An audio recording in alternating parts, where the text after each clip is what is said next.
¿Estamos ya? ¿Estamos al aire? Sí. Bueno, buenas noches, ¿qué tal?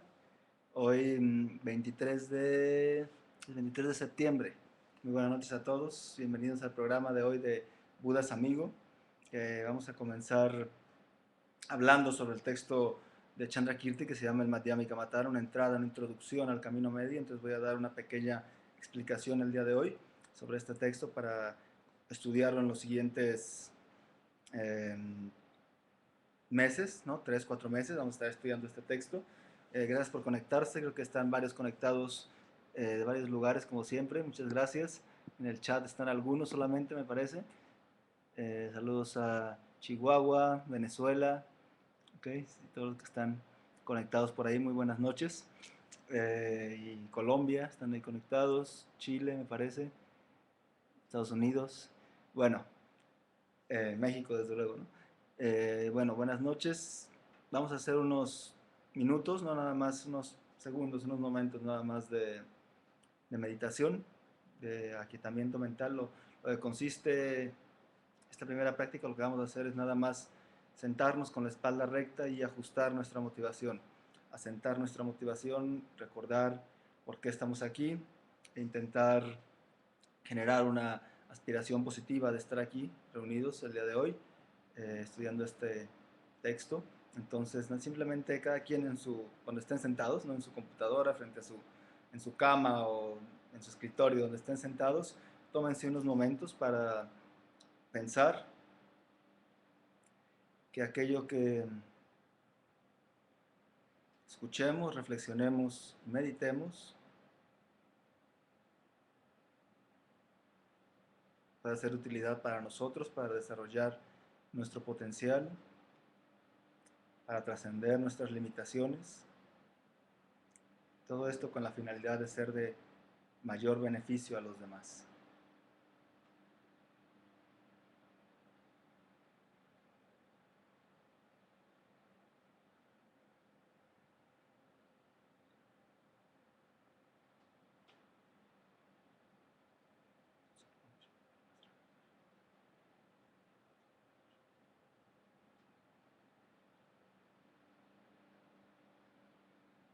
Y con esto en mente regresamos nuestra atención.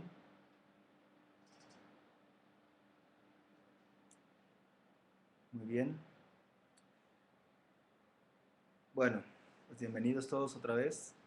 Como ya comenté, vamos a estudiar, ¿no? Durante estos meses en el programa de los domingos, a sugerencia de mi maestro, de Sonsar Khyentse Rinpoche, vamos a estudiar un texto clásico que se llama el Madhyamika Avatara, en sánscrito. El texto, la palabra es, voy a ponerla en el chat para que la Madhyamaka Avatara, ahí se llama, el Madhyamaka Avatara, de Chandrakirti, este gran maestro budista. Vamos a hablar un poco de quién fue Chandrakirti, el autor, y una introducción general, ¿sí?, al texto que vamos a estar viendo. Voy a mandarles, a aquellos que deseen que les mande el texto raíz, la semana que entra, voy a mandarles un pedazo de la traducción. Es un texto bastante largo, estoy haciendo la traducción de un comentario, entonces me está tomando tiempo, el comentario de Sonsar Khyentse Rinpoche, pero está tomando tiempo, pero tenemos material suficiente, ¿no?, para estudiarlo. Es decir, tengo hasta el capítulo 6 traducido, gran parte del capítulo 6 también. Bueno, ¿quién fue entonces Chandrakirti y qué es su texto famoso, Madhyamika Avatara? Chandrakirti fue un filósofo, fue un monje, un bhikshu, y también ciertas biografías de él dicen que fue abad de la Mahavihara, del gran monasterio. Maha es grande, Vihara es monasterio, de la Mahavihara Nalanda, el gran monasterio de Nalanda en la India. Y fue un gran filósofo, monje, seguidor del pensamiento o precursor también, ¿no?, del pensamiento de este maestro del siglo II, ¿no?, tan afamado, que es Nagarjuna, y autor, ¿no?, de comentarios, ¿no?, sobre obras de Nagarjuna y de su principal discípulo Aryadeva. Y desde luego dentro de vamos a ver esto también el día de hoy, dentro de la visión budista hay varias visiones que se presentan en distintas escuelas. ¿no? Y Chandrakirti fue, digamos, un precursor de la escuela madhyamika prasángika, que quiere decir escuela del camino medio de la consecuencia. ¿Sí? Nació en un lugar de India que se llama Samata, ¿no? En el sur, y se ordenó como monje, ¿sí? Y estudió los fundamentos de esa época que eran, ¿no? Cosas generales de arte, como lo que llamaríamos hoy, lo que es la primaria, la secundaria, la prepa, la preparatoria, el bachillerato, ¿no? Y bueno, después entró a la Universidad de Nalanda, donde estudió las obras de Nagarjuna, y fue siempre muy reconocido por su una agudeza mental muy buena, ¿no? Es decir, un gran erudito, y uno al leer sus textos, sobre todo el Madhyamika Avatara, que es el más famoso, que tienen también otros, pero es el más famoso, fue nombrado, ¿no? Rector o abad, ¿no? de Nalanda, se dice una de sus biografías, y era desde luego partidario, como les digo, ¿no? de la escuela madhyamika prasángika, y esta escuela usa varios, voy a hablar más adelante de esto, usa varios métodos para refutar las posturas de los contrincantes utilizando la lógica, y una de ellas es el debate por reducción al absurdo, que le llaman, reductio absurdum, algo así en latín dicen, que viene desde el linaje de otro maestro que se llama Buda Palita, y fue contemporáneo de otro maestro que se llama Chandragomin, ¿sí? Con el que sostuvo un debate, ¿no? que duró varios años, dice. ¿No?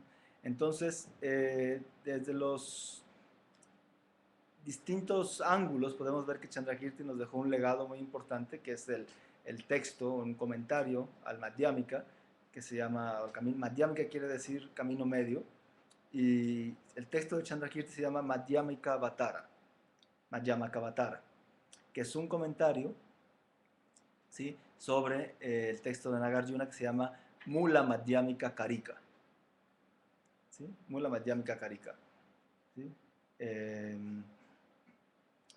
Que quiere decir, en tibetano se llama Tsawa Umatsawa Sherab, que es Mula es raíz, Tsawa es raíz o fundamento, fundamentos, la sabiduría fundamental del camino medio. Entonces, el Madhyamika Avatara, que quiere decir, Madhyamika es camino medio, ¿no? Avatara en este caso, es la palabra, supongo que la mayoría la han escuchado, ¿no? Avatara, o Avatar, como la película que hubo.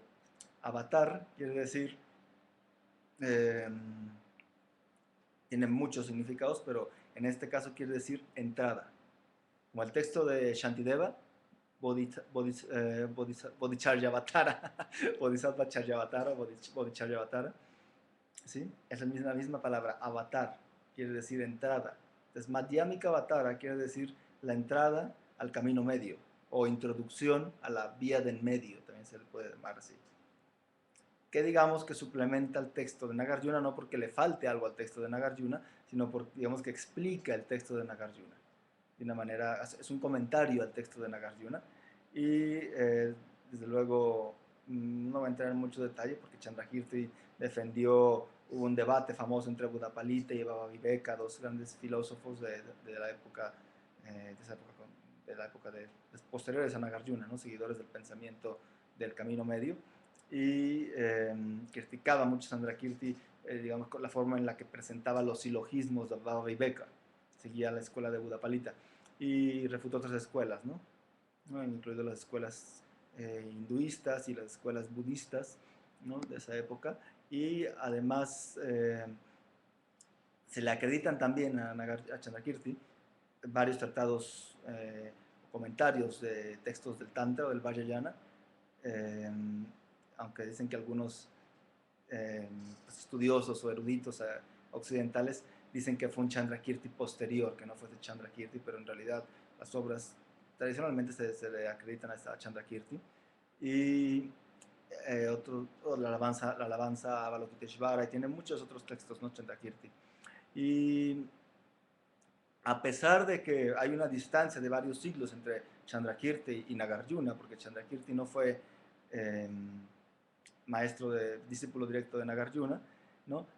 Se dice que el texto de Chandrakirti se conservó originalmente en sánscrito y fue adquirido porque fue la lengua en la que se escribió originalmente, y tuvo una gran, ¿no? Fue un texto, digamos, que gran autoridad de su época. Es utilizado en la actualidad como texto principal de estudio de la vacuidad, del sunyata, de la ausencia de existencia absoluta de las cosas, de la interdependencia, ¿sí? La filosofía del camino medio, ¿no? En las universidades monásticas tibetanas, ¿sí? Y también está traducido, me parece, al chino, a otras lenguas.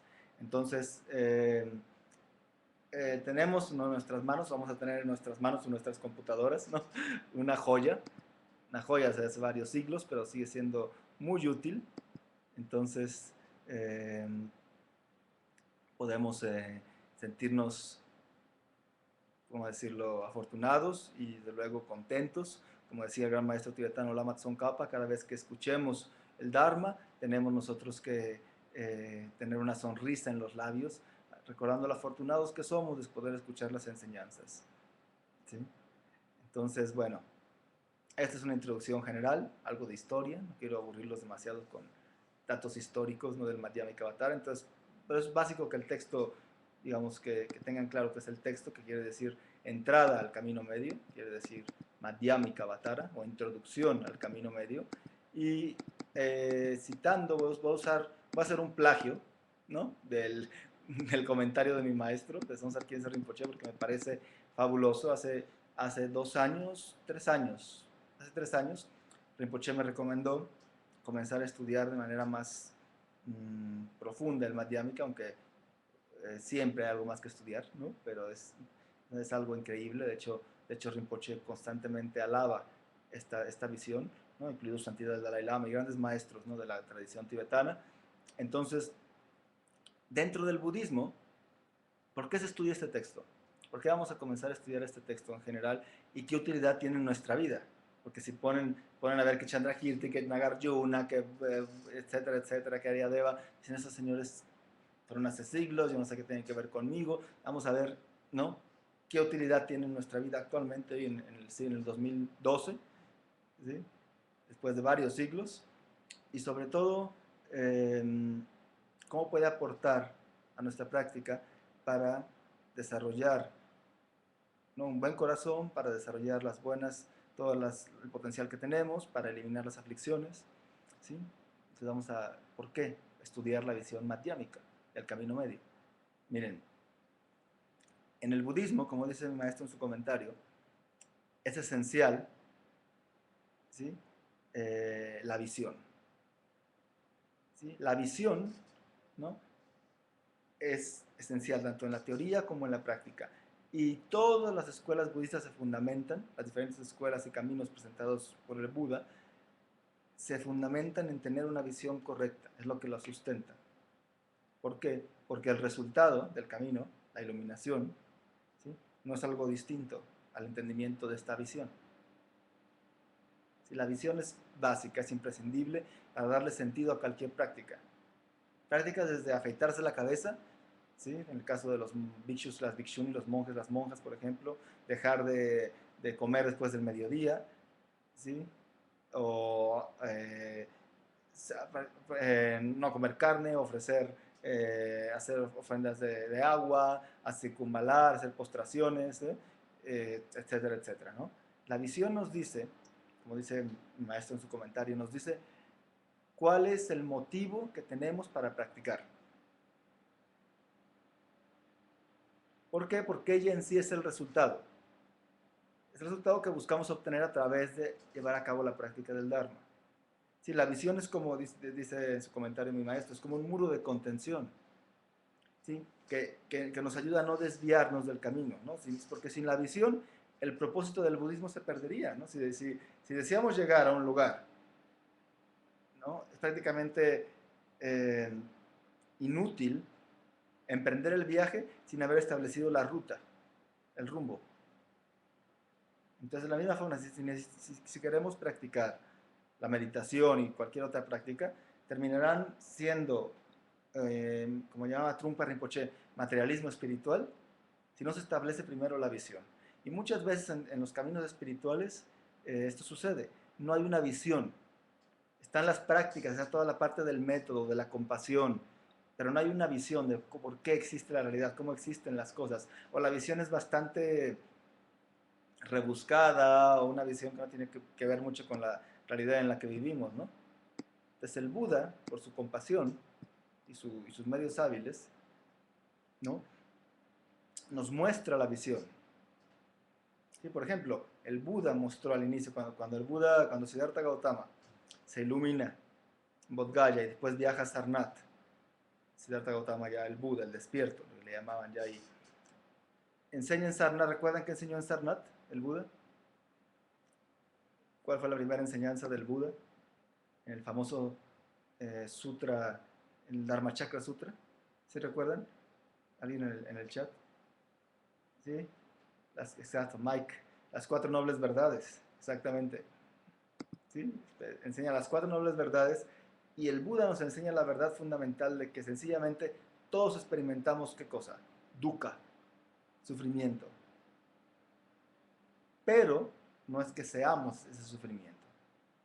Por lo tanto, si llegamos a entender la realidad, podemos cesar con las causas del sufrimiento, ¿sí? Y seremos capaces de caminar o recorrer el sendero que nos libere del sufrimiento. Ahora, a pesar de que muchos de nosotros estemos interesados quizás en la práctica espiritual, en la meditación, en el budismo, por ejemplo, o en cualquier otra tradición espiritual, me atrevería a decir que somos muy pocos de nosotros, muy pocos de los, incluidos yo, ¿no? Prestamos atención a la visión. La gente se aferra mucho más a entender otras cosas externas, que si ponen los cuencos bien, que si no tienen que pasar por ahí, que si el altar está así, que si el Buda, no sé qué, o sea, las cosas externas que son parte del método, que no debemos de restarles importancia, pero no van acompañadas con la visión. Entonces no importa cuánto practiquemos e intentemos aplicar métodos para terminar con el sufrimiento, para cesar con el sufrimiento, nuestro camino no será el camino medio que Siddhartha enseñó, que el Buda enseñó, y por lo tanto no podremos trascender el sufrimiento, el aferramiento conceptual, ¿no? Que nos tiene atrapados, ¿no? En lo que denominamos samsara o existencia cíclica, y nuestro camino espiritual se convierte en algo extremista lleno de conceptos fijos y absolutos. ¿Sí? Ahora, cuando en el budismo hablamos, por ejemplo, de entender la renuncia,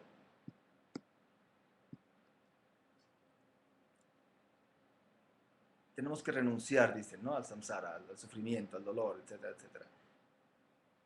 A la mayoría de nosotros nos dificulta generar ese tipo de renuncia. No creemos, ay, sí, la vida es sufrimiento y no sé qué, y no tengo que prestar atención tanto a esto, pero en realidad sí me gusta. Entonces, ¿no? Ahora, renunciar, tener la renuncia, que quiere decir la determinación espiritual de practicar, la determinación interna, de no dejarte arrastrar por los hábitos comunes que tenemos, de neurosis, estar pensando nada más en nosotros mismos, por ejemplo. Vamos a una conversación. Cuando vamos con una conversación con alguien, ¿de quién estamos hablando todo el tiempo? De nosotros, por ejemplo. Creemos que es lo más natural. De nosotros, indirectamente o directamente, si alguien nos hizo, o alguien nos hizo, o alguien es nuestro, estoy saliendo con alguien, no terminé con alguien, no tengo este trabajo, o no tengo este trabajo, o tengo este viaje, o sea, algo relacionado siempre con nosotros. Ahora, renunciar al samsara a partir de la visión es algo muy distinto. La visión de la interdependencia nos muestra que tanto los aspectos deseables o bonitos como los feos son simplemente elaboraciones mentales. Con la visión de la interdependencia podemos ver que renunciar no es algo doloroso, porque en realidad no hay nada que sacrificar. Deja de ser una penitencia, un sacrificio, ¿no? Y este texto que vamos a ver, que es el Madhyamika-Avatara, es una obra fundamental, ¿no? Para entender esto, para establecer la visión. Ha sido uno de los textos más apreciados, ¿no? A lo largo de los tiempos, y ahora que el budismo se está arraigando en Occidente, lo que es muy importante, ¿no?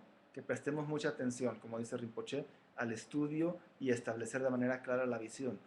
Porque fíjense, pregúntense ustedes mismos, ¿cuántos de ustedes que ya han estudiado el Dharma, que han estudiado el budismo por un tiempo, tenemos clara la visión, la vacuidad, el shunyata, la idea de shunyata, praticya samuppada, el surgir dependiente? ¿Cómo lo establece el Buda? Tenemos claro las escuelas cómo lo presentan. Tenemos más aspectos, prestamos más atención a la compasión, a todas estas cosas, que está muy bien, pero perdemos la visión. Se le resta importancia. Como es algo muy difícil o piensa la gente, entonces no es bueno entenderlo. Ahora es un concepto que se entiende poco a poco y no tengo que yo prestarle atención. Es el concepto más importante. De hecho, la bodhicitta que tanto se habla, que es la bodhicitta, el altruismo hacia los demás, el total altruismo dedicado a otros, sin la visión no es bodhicitta. La bodhicitta última estoy hablando aquí. Lo que es, digamos, la bodhicitta, que uno llega al final. Por eso es muy importante, ¿no?, establecer la visión, ¿no? Porque a veces nos puede parecer muy aburrido, ¿no?, muy filosófico, árido, ¿no?, interminable estar estudiando todo esto, ¿no? Mejor comprar un cojín y sentarse es más atractivo, ¿no? Unos minutos, satisface un poco más, ahora en especial en esta época de materialismo espiritual, ¿no? Entonces, desde luego, esto que estoy hablando aquí no es algo definitivo, pero espero que esto ayude, ¿no? Ayude un poco a despertar interés, ¿no?, en la visión, ¿sí? Eh, es muy importante tener la visión, porque por no tener la visión, el Dharma, el budismo se vuelve una barca, una veleta, no se establece, sin la visión no se arraiga. Muchas cosas han cambiado desde la época de Siddhartha Gautama, desde hace 26 siglos, que el Buda estuvo aquí, casi 26 siglos, un poco menos.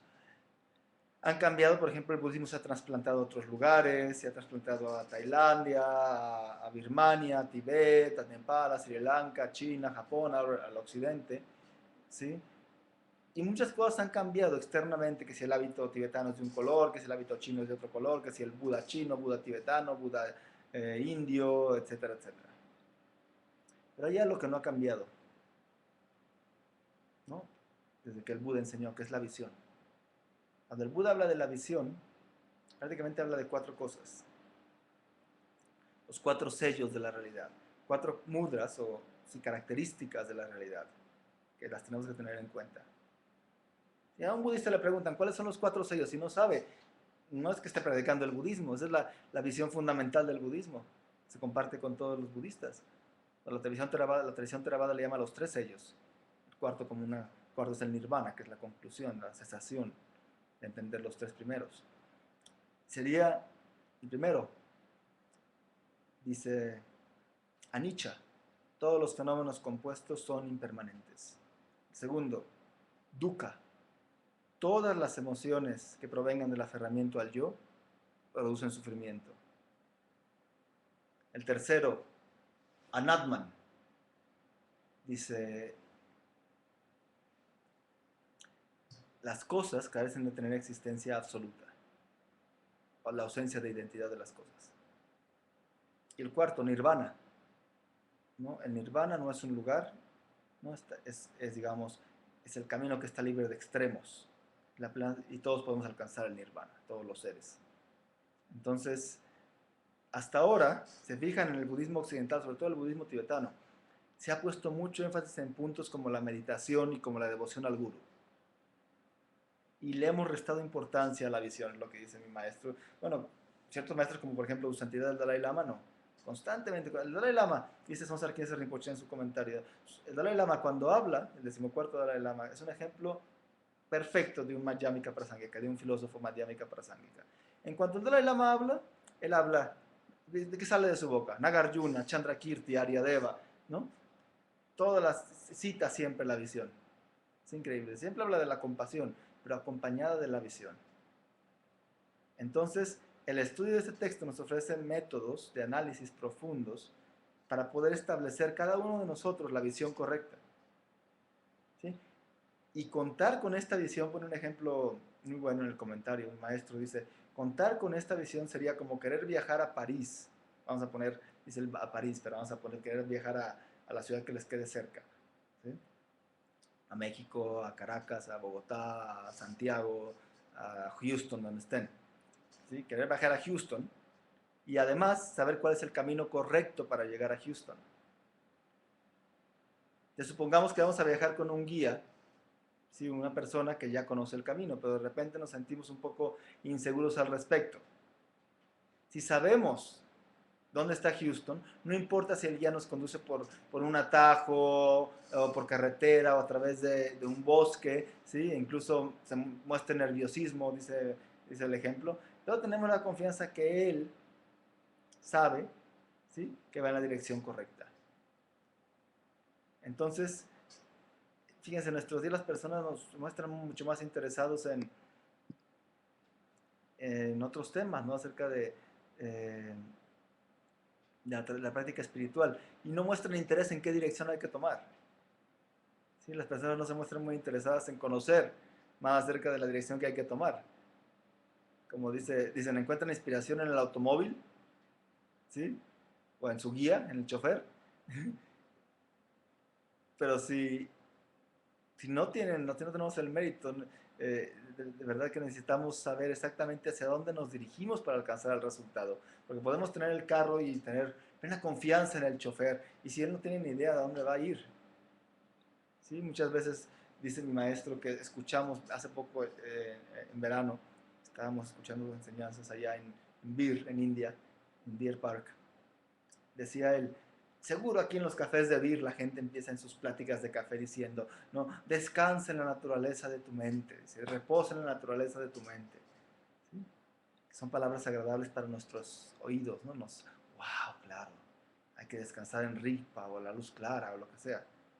Pero seguimos sin entender, ¿sí? La visión. ¿Sí? No sabemos, ¿no? Si existe una mente que reposa en esa naturaleza, que hay algo llamado reposo, ¿sí? O descanso.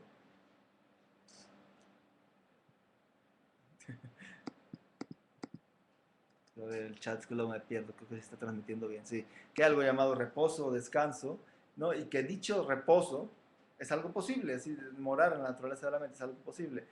Sí, entonces, por eso la visión es imprescindible, tenemos que tener una visión muy clara, ¿no? Y esto logra ampliar nuestro entendimiento de la práctica espiritual. Y hay otra razón para la cual tener una visión es muy importante. Fíjense, en nuestros días, como siempre decimos, el supermercado espiritual es algo enorme, ¿sí? Entonces, existen muchos caminos, ¿no? O métodos que nos prometen salvación express o lo que quieran, ¿no? Entonces, el objetivo del budismo, no debemos de olvidarlo, es obtener una cesación definitiva del sufrimiento. ¿Sí? Puede que hasta cierto punto es válido buscar alivio temporal del sufrimiento, es muy válido. ¿Sí? Pero en esta obra, Chandrakirti, la manera en la que se aproxima y analiza la realidad es muy sutil, ¿sí? Muy penetrante, y nos ayuda precisamente a establecer la visión. ¿Sí? Por ejemplo, hay veces que la gente decimos, bueno, ¿no? Todos los métodos son los mismos, vas a no tener una visión clara. ¿Sí? No es lo mismo, la visión, a ver, hay que establecer clara la visión, ¿no? Por ejemplo, una de las escuelas, recuerdo cuando se debate aquí, una de las escuelas hinduistas, sin desde luego ser sectarios ni criticar al hinduismo, ¿no? Una de las escuelas, de las muchas escuelas de lo que llamamos hinduismo, enfatiza el análisis de los fenómenos externos, ¿no? Y se llegó a escribir un libro, ¿no? De páginas y páginas y páginas, donde se analiza si los cuervos tienen, por qué los cuervos no tienen dientes.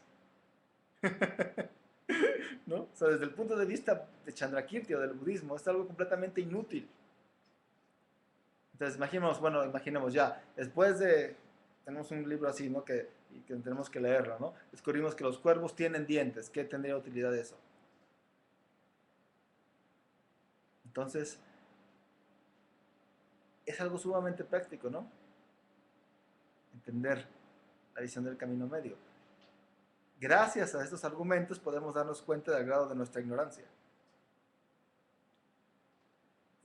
Entonces, uno de los consejos es que da Rinpoche en su comentario es que no veamos a los contrincantes de Chandrakirti como alguien ajeno a nosotros. Nosotros somos los buenos, tenemos la visión correcta porque estoy con Chandrakirti, y los demás son los brutos, entonces son una bola de ignorantes no, tenemos que verlos a los contrincantes como si fueran nuestras propias emociones aflictivas, porque así pensamos como ellos. Chandrakirti, por su compasión, ¿sí? Está mostrándonos el camino en este texto que estableció el Buda en los sutras del Prajnaparamita, de la perfección de la sabiduría, ¿sí? Después del comentario de Nagarjuna, y ahora Chandrakirti viene a esclarecer ese comentario, ¿no? Entonces, pues vamos a estudiarlo aquí durante estos meses, y por favor no genere muchas expectativas emocionales, ¿no? Pues trataré yo de explicarlo de la mejor manera, digamos, digo, es un plagio de lo que yo he escuchado de mis maestros, en particular de Sonsar Khyentse Rinpoche, y de su santidad Dalai Lama, que he recibido, yo he recibido recibí el Mula Madhyamika Karika de su santidad Dalai Lama y el Madhyamika Vatara, ¿no? También lo recibí de tres de mis maestros, lo he recibido. Entonces, bueno, pues algo de lo que he escuchado de ellos, ¿no? Lo que voy a compartir aquí. Entonces, vamos a empezar. Ya no está bien unos minutos, sí. ¿Hay alguna pregunta antes de que siga yo acá hablando de estos temas? Quiero ver si hay alguna pregunta en el chat. Discusiones bizantinas. ¿Dije yo el término discusiones bizantinas? Sí lo digo a veces, pero es cierto.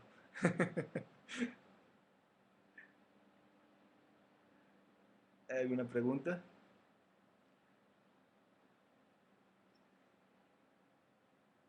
Sí, porque es cierto, se vuelven discusiones. De hecho, hay un texto muy bueno de Sakya Pandita que se llama Rictec, ¿no? Que habla sobre precisamente la lógica y el debate y todo esto. Eh, tuve la oportunidad de estudiarlo. Precisamente él dice, para poder debatir con alguien es necesario que tengamos una base común para de ahí comenzar el debate. Si no se vuelve una discusión bizantina. ¿Sí? Una discusión bizantina. ¿No? Se vuelve sin sentido. Dice Sakya Pandita, si no hay una base común para el debate, es pérdida de tiempo, es hablar como un muro, con un muro. Y es muy cierto eso. ¿Cuántas veces tenemos la razón y estamos ahí hablando y debatiendo? Es como estar hablando con la pared, dice la gente. No entiende la persona de enfrente, o nosotros no entendemos a veces, ¿no? Entonces, por eso es, ¿no? Creo que es importante establecer la visión. Ahora, eh, al entrar a este estudio filosófico, las definiciones son muy importantes. Primero tenemos que determinar o esclarecer cuál es el significado de definición.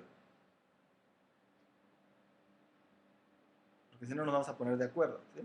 Dharmakirti, un gran lógico y filósofo, dice, si definición es aquello que está libre de tres tipos de defectos. De abarcar demasiado, de no abarcar lo suficiente y que sea algo imposible. Ahora, por ejemplo,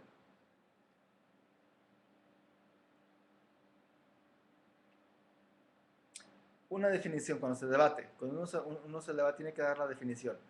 Normalmente, por ejemplo, cuando te dicen, un ejemplo muy básico, cuando empieza uno a debatir, dicen, ¿es el caballo blanco blanco? Pregunta el que está, uno está abajo generalmente defendiendo la tesis o debatiendo, el de arriba no está debatiendo. Se le pregunta, ¿es el caballo blanco blanco? Y empiezan a debatir así. Y la conclusión, ¿cuál creen que es? La conclusión, por ridícula que suene, pero es bastante lógica, gana el debate si dice el de abajo, no, porque caballo es un animal y blanco es un color. Es una forma de debatir. Entonces, este debate, de hecho en el budismo se debate mucho y es muy bueno, porque te hace pensar, te da cierta agilidad mental y no nada más en el estudio filosófico, en nuestra vida cotidiana también. Te da cierta flexibilidad. Por eso es tan importante establecer la visión. Al establecer la visión estamos debatiendo, estamos cuestionando, y no nada más son los cuestionamientos que hacemos, por decirlo así, mmm, sin mucha base. No es que se nos venga a la cabeza y nos metemos películas de acción. Es algo establecido, con algo lógico. ¿Sí? Y no nada más la lógica, sino tienes que meterle también el aspecto emocional en el sentido de que como le llaman, que te apasione, que te guste, que sientas conexión con ello. Pero en el aspecto emocional no me refiero a neurótico, siempre utilizando un cierto fundamento. ¿Sí? Entonces, definir las palabras adecuadamente al estudiar es algo muy importante. Más adelante hablaremos, por ejemplo, de temas sobre surgir dependiente, existencia verdadera o absoluta. Sí, para poder entender lo que significa el concepto, primero tenemos que definir su significado. ¿Sí? Dar ejemplos de objetos de existencia verdadera, de surgir dependiente. Entonces, muchos budistas dan el significado del concepto por sentado. En consecuencia, afirman que nada existe, por ejemplo. Mientras que otros son más cuidadosos y afirman que nada tiene existencia verdadera o absoluta. Entonces, es muy importante, ¿no? Entender. De hecho, la definición de muchos filósofos madhyamika que dan ellos al concepto de verdadero, ¿no? Varía. No pueden estar la idea de que quiere decir absoluto aquí en este caso. Entonces, mi consejo antes de empezar, ¿no? Es que no nos hagamos muchos prejuicios sobre la filosofía madhyamika. Entender la vacuidad es muy complicado, yo no voy a entender nunca. ¿Por qué no vamos a entenderla? Si nos ponemos a estudiar, ¿por qué no vamos a entenderla? ¿Sí? Hemos hecho cosas más difíciles en nuestra vida, yo pienso, ¿no? Que, pues, bueno, aparentemente más difíciles, ¿no? Si no estuviéramos iluminados, pero no. Es decir, tenemos capacidad de entenderlo si nos ponemos si hacemos un esfuerzo. Dice Rinpoche en su comentario, ¿no? Si yo me pude aprender todos los nombres de esta obra de Dostoyevsky, que es Crimen y Castigo, son nombres complicados en ruso, ¿por qué ustedes no se van a aprender estos? Dice. Ahora, la sabiduría, dicen los textos clásicos o la tradición, podemos obtenerla a través de dos formas. A través de la devoción, en este caso a Manjushri, el Buda de la sabiduría, y de la compasión hacia todos los seres. Sí, probablemente encontremos que por nuestra tendencia a admirar las cualidades más elevadas de algunos superhéroes, ¿sí? Nos sea más fácil cultivar devoción a Manjushri, el Buda de la sabiduría, ¿no? Generar compasión hacia todos los seres que me están fastidiando, ¿no? No, que me gustan unos poquitos, ¿no? Entonces, es bueno, si podemos, ¿no? Todas las mañanas, por ejemplo, recitar el Sutra del Corazón, ¿no? Aunque no entendamos todo, recitarlo y deja esto una impresión mental positiva en nosotros, ¿no? Entonces, de hecho, antes de estudiar, por ejemplo, estos textos se hacen oraciones tradicionales a Manjushri o a Chandrakirti, ¿sí? O a los damas del linaje, ¿no? Antes de estudiar esto, ¿no? Entonces, como les digo, es importante, como decimos al inicio, pensar en los demás, generar la bodhicitta, ¿no? Que la intención de estudiar la filosofía del camino medio, el madhyamika, con el propósito de entender, restablecer la visión para poder iluminarnos y así conducir a los demás a ese mismo estado de la iluminación. Y alegrarnos que tenemos la oportunidad de escuchar, contemplar, analizar, meditar, ¿no? De manera gradual, practicar la esencia de las enseñanzas del Buda, que es la vacuidad, el surgir dependiente. ¿Ah? Ahora, en su comentario, Rinpoche habla sobre las 9 cualidades, ¿no? Del Dharma. Vamos a ver, voy a mencionarlas brevemente porque quiero seguir el comentario. Dice, dice, el Dharma puede clasificarse en dos aspectos: el Dharma de las escrituras y el Dharma de la transmisión, y el Dharma de los logros internos o realizaciones. Es decir, el Dharma de la escritura y el Dharma de las realizaciones. Son los dos tipos de Dharma. ¿Sí? El Dharma de las realizaciones surge en nosotros, con el practicante, a lo largo del camino, es decir, lo que va experimentando. El Dharma de la transmisión incluye las palabras del Buda, que son los sutras, y los comentarios, que son los shastras, ¿sí? A estos sutras. Ahora, el Dharma de la transmisión, que son las palabras del Buda, tiene 5 cualidades, que es virtuoso al inicio, es virtuoso en medio y es virtuoso al final. Es virtuoso al inicio, en la primera de ellas, dice escuchar y estudiar las escrituras, hace que surja confianza en nosotros, ¿sí? Sobre la base, el camino y el resultado. Luego, en medio, es virtuoso en medio, porque al contemplar lo que se ha estudiado, lo que se ha escuchado, podemos generar convicción de que, pues, el resultado se puede alcanzar. Es virtuoso al final, porque al meditar en ello, nosotros nos volvemos eso, la sabiduría aumenta en nosotros. Entonces, las primeras 3 de estas 5 son: es virtuoso al inicio, al medio y al final. La cuarta es que tiene un significado excelente, es decir, que las enseñanzas acerca de el Buda da una explicación de la realidad relativa y de la realidad definitiva, las dos realidades que vamos a verlas a lo largo de este texto, o así como las dos estar dentro y fuera de la Matrix, ¿sí? Es muy parecido. Y por último, las palabras excelentes, es la quinta cualidad, ¿no? Las enseñanzas del Buda utilizan un lenguaje coloquial relacionado con el mundo cotidiano. Entonces, las 5 primeras cualidades son: es virtuoso al inicio, virtuoso en medio, virtuoso al final, tiene un significado excelente y utiliza palabras excelentes. ¿Sí? Ahora, el Dharma en sí, el Dharma de la realización o de los logros, tiene 4 cualidades. ¿Sí? No está mezclado. ¿Sí? Este punto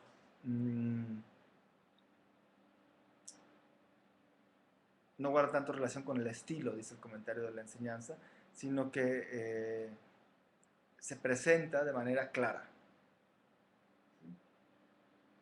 Por ejemplo, no está mezclado significa que el logro interno enseñado por el Buda no está mezclado con el tipo de logros que se muestran en otras tradiciones, ¿no? Que buscan absolutizar algo.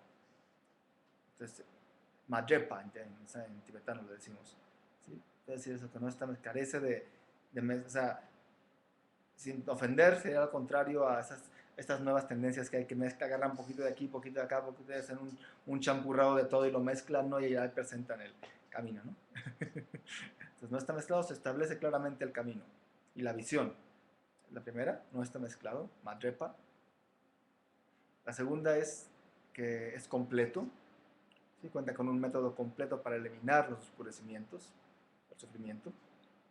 Tercero es que es puro, ¿sí? Digo, esa es la visión tradicional que se presenta, es que es puro, que nos referimos aquí nos referimos cuando se dice que es puro, se refiere a Dakpa, tibetano, que es nuestra naturaleza búdica, ese potencial que todos tenemos. Por último es purificador, ¿no? Changwa, que se refiere que puede purificar los oscurecimientos temporales. Entonces, bueno, esto es algo que Rinpoche menciona en su comentario, tampoco nos pongamos demasiado fundamentalistas, ¿no? Pero es algo que podemos nosotros estudiar para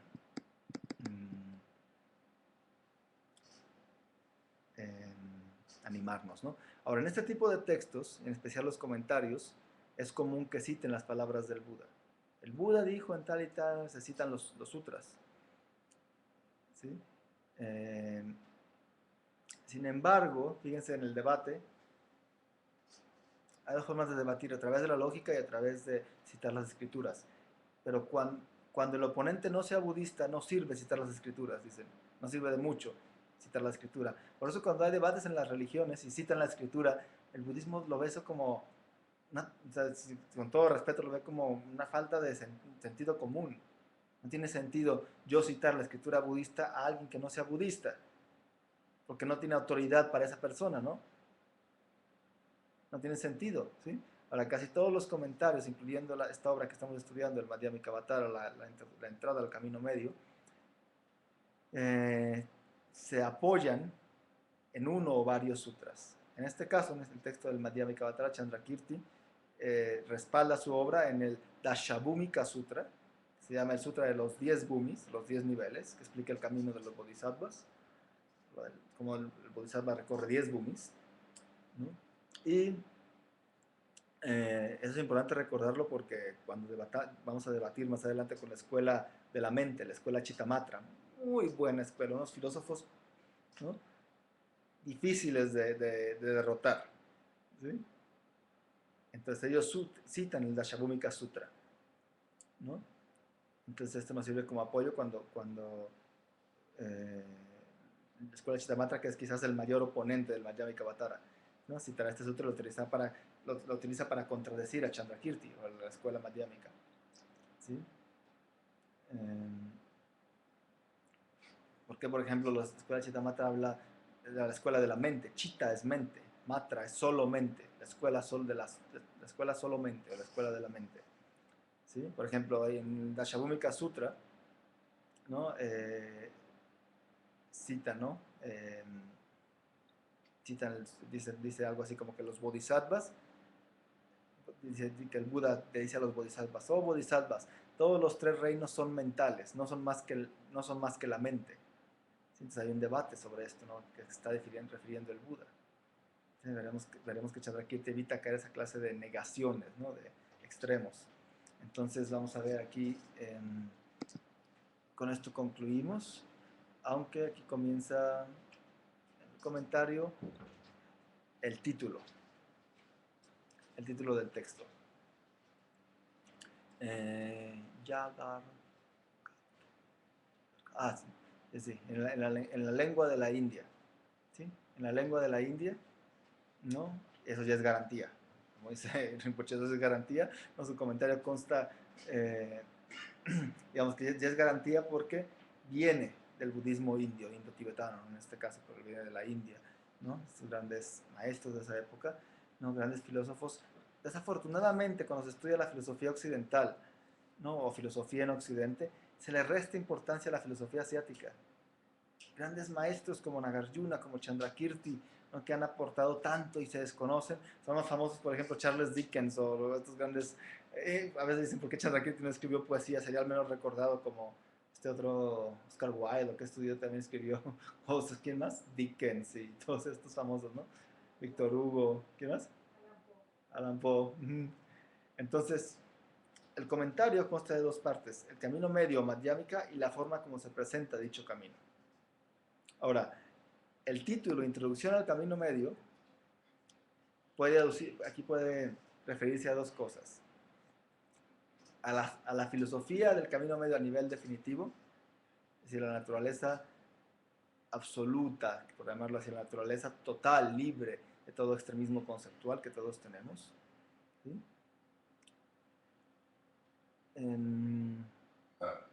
O puede definirse, ¿no? Como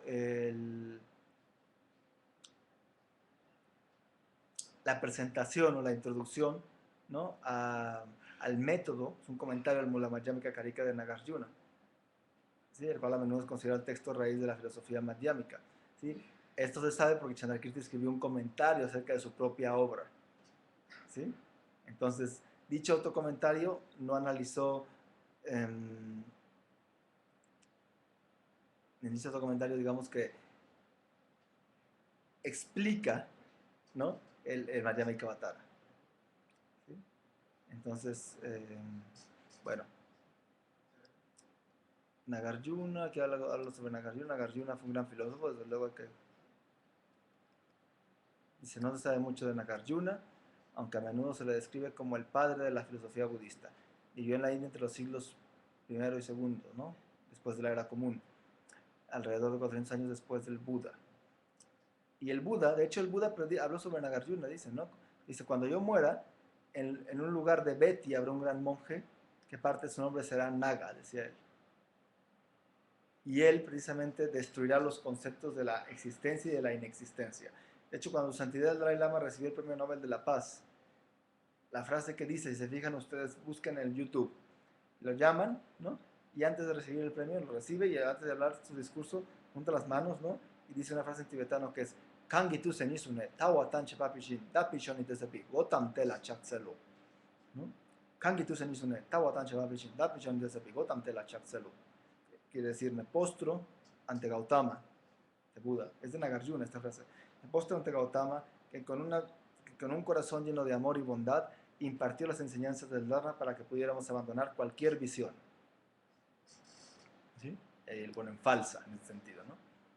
Entonces, Nagarjuna escribió muchas obras, como lo dijo yo, el Mula Madhyamika Karika, que Umatawachera, en tibetano, que es el comentario raíz del camino, la sabiduría fundamental del camino medio, ¿sí?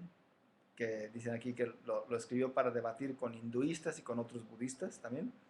Escribió otro que se llamaba Yukti Sástica, ¿no? Los 70 versos sobre lógica, para también debatir con ciertos budistas. Escribió otro que se llama La máquina afilada, ¿sí? Para hablar también de establecer ciertos tipos de lógica. El Ratnavali, la guirnalda de joyas, ¿no? La carta a un amigo, a un rey, ¿no? Entonces, el Mula Madhyamika Karika, que es un comentario que el que es Chandrakirti lo comenta, tiene como 20, 21 capítulos, ¿sí? Entonces el primero habla, por ejemplo, de la causalidad y clasifica los fenómenos, etcétera, etcétera. Entonces, bueno,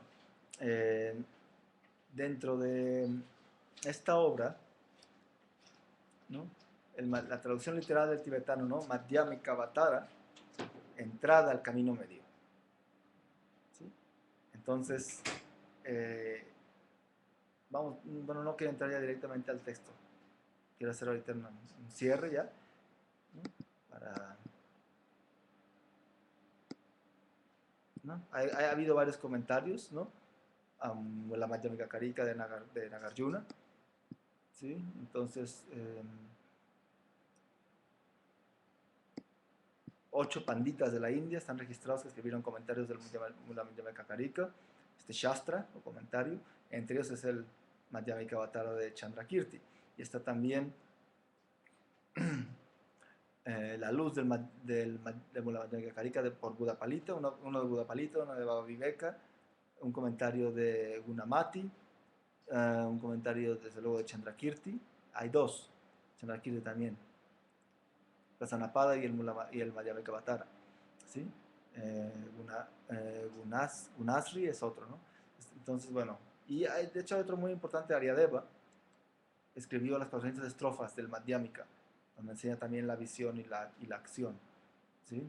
Entonces, hay varios comentarios y dentro de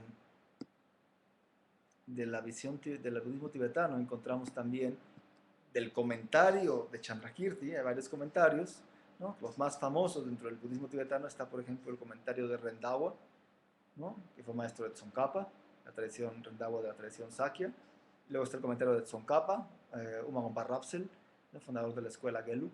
Está el comentario de Gorampa, refutando visiones equivocadas, la escuela Sakya. Comentario del octavo Karmapa, que estudia la escuela Kagyu, Mikyo Dorje, ¿sí?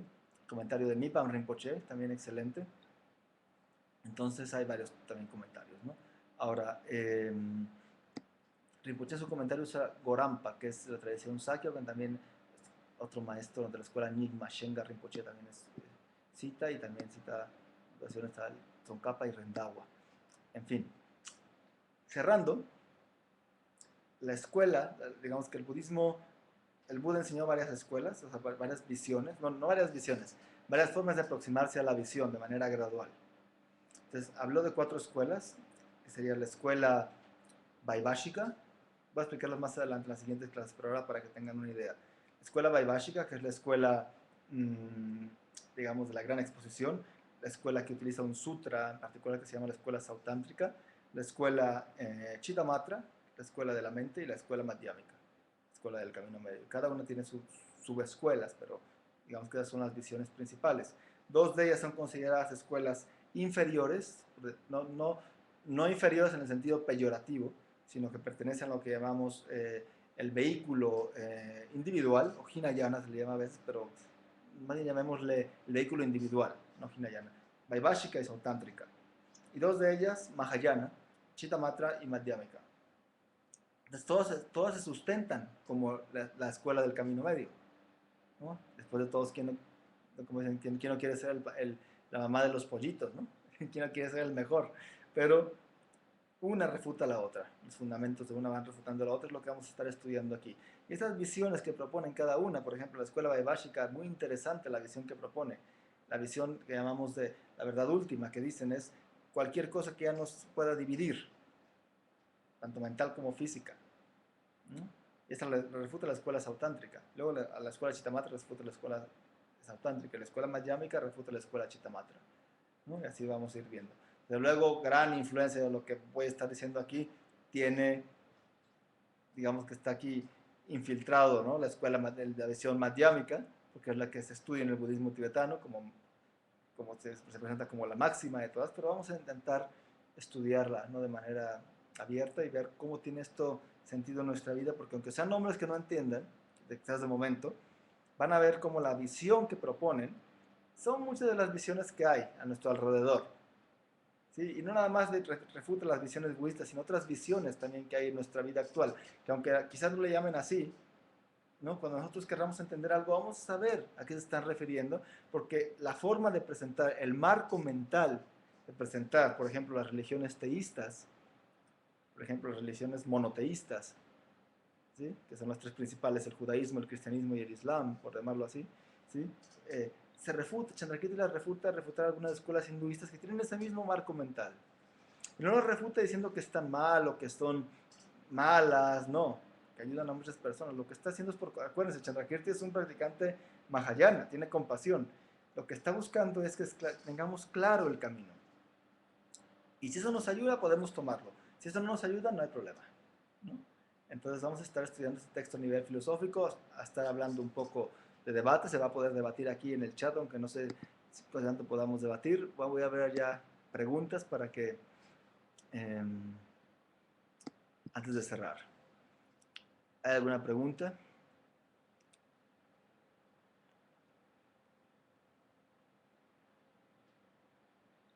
Ujú.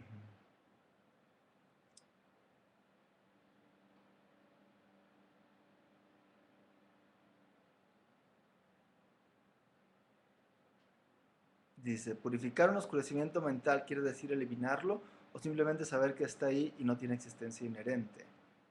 En realidad, hay muchas formas de purificarlo. Cuando hablamos de purificar la mente, todo el camino es la purificación de la mente. No crean que nada más incluye el mantra de Vajrasattva o postraciones, ¿no? En sí el camino es purificación mental. Que en nuestro día a día estamos purificando si estamos nosotros desarraigando la fuerza de las emociones aflictivas.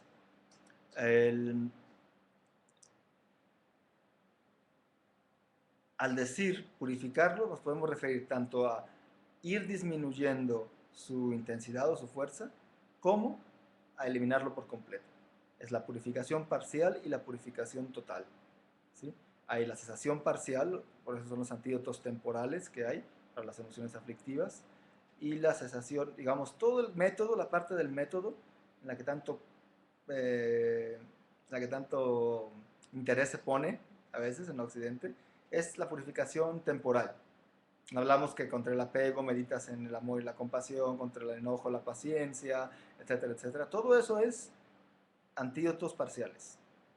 El antídoto último es entender la vacuidad, entender el surgir dependiente. ¿Sí? Entonces, pero no quiere decir que porque no, como ya no entiendo, como no tengo el antídoto último en este momento, no puedo aplicar antídotos temporales. No, podemos aplicar y debemos aplicar antídotos temporales. ¿Sí? Perdón. Debemos aplicar antídotos temporales y con la visión de eventualmente poder aplicar el antídoto último. ¿Mm? Aplicamos el antídoto temporal con la visión y poco a poco vamos llegando, acercándonos al antídoto último. Entonces, purificarse puede referirse tanto a purificación parcial como a purificación total de la mente. ¿Hay alguna otra pregunta?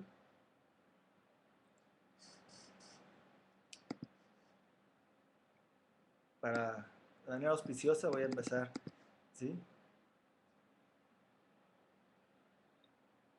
con el texto, con que esta parte, para comenzar hoy, ¿no? Entonces voy a repetirlo en la siguiente clase. Después del título, Madhyamika Avatara, entrada al camino medio, empieza la línea, dice, homenaje a Manjushri Kumara. Estas no son palabras de Chandrakirti todavía, ¿sí? Inician enseguida, ¿no? Ahora, ¿por qué se dice eso? Cuando entra el budismo al Tíbet, el último de los tres grandes reyes, fueron tres grandes reyes, muchos, pero estos tres impulsaron, ¿no?, la entrada del budismo al Tíbet. Primero fue Tsonsen Gampo, segundo Trison Deutsen, el tercero Tri Rinpoche. Entonces, el tercero de ellos, la tradición de rendir homenaje a Manjushri, en este caso, se originó con el tercero de los reyes, Tri Rinpoche, que fue un gran benefactor del Dharma, ¿no? Entonces patrocinó varias traducciones, ¿sí? Y para poder identificar con mayor facilidad cada texto, al tú abrir un libro, ¿sabes a qué? Acuérdense que la enseñanza del Buda se divide en tres cestas, el Tripitaka, ¿no?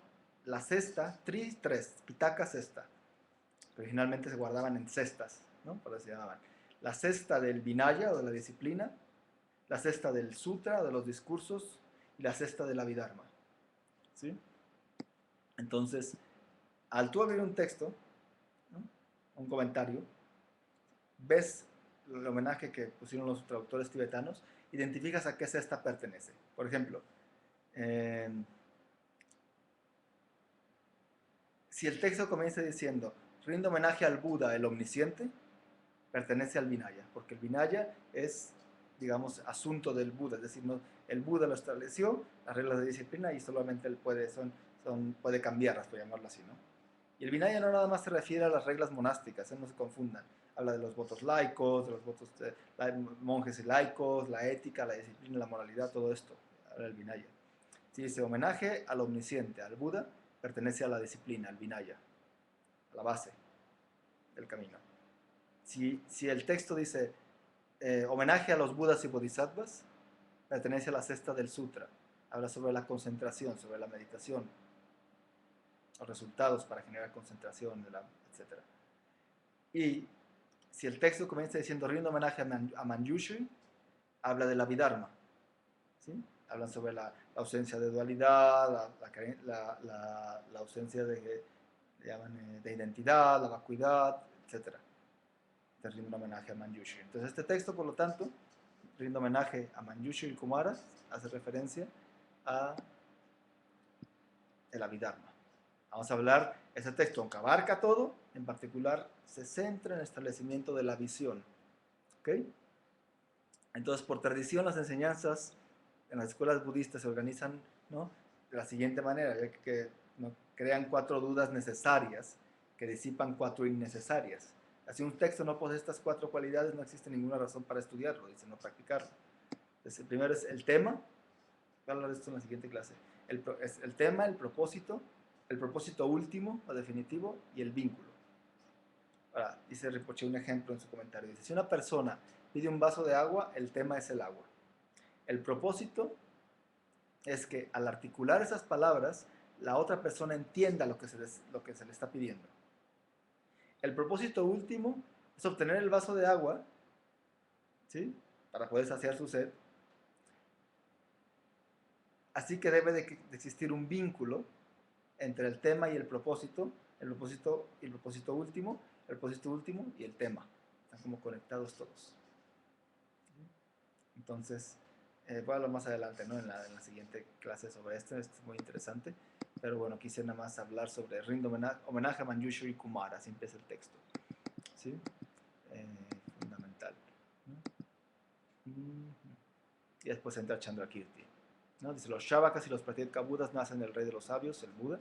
Los Budas nacen de los Bodhisattvas, y de la mente de la compasión, la ausencia de dualidad y la bodhicitta, nacen los Bodhisattvas. Esto vamos a verlo en la siguiente clase. Entonces, bueno, si no hay más preguntas, déjame ver si hay algo más en el chat. Porque ya no hay más preguntas, ¿verdad? Si no hay, pues vamos a concluir, ¿no? Vamos a concluir y vamos a dedicar el mérito, ¿no? Cualquier energía positiva que hayamos acumulado, la dedicamos para que podamos entender, profundizar, ¿no?, sobre la visión de la interdependencia de los 4 sellos que mencioné, la impermanencia, el sufrimiento de las emociones aflictivas que producen las emociones aflictivas, la ausencia de identidad o la vacuidad y la posibilidad de cesar con las emociones aflictivas y alcanzar el estado del nirvana. Y para que todos los seres que en todo lugar que estén experimentando sufrimientos físicos o mentales por estos méritos de habernos reunidos aquí el día de hoy, obtengan felicidad y alegría. ¿Okay? Aquellos que quieran que les mande el texto, y algunos me han escrito, entonces pueden escribir, voy a poner aquí mi correo en el chat, para mandarles el texto raíz, ¿sí? Una parte del texto raíz, porque todavía no está todo, entonces para que puedan seguirlo. Quien quiera el comentario también los puedo mandar parcial porque todavía no lo acabo. ¿Okay? Pues muchas gracias, buenas noches, espero que haya sido de utilidad. Nos vemos el siguiente miércoles, vamos a transmitir el siguiente miércoles la clase normal, el aula virtual de las palabras de mi maestro perfecto, y el siguiente domingo continuamos con el Madhyamika Avatara. Buenas noches.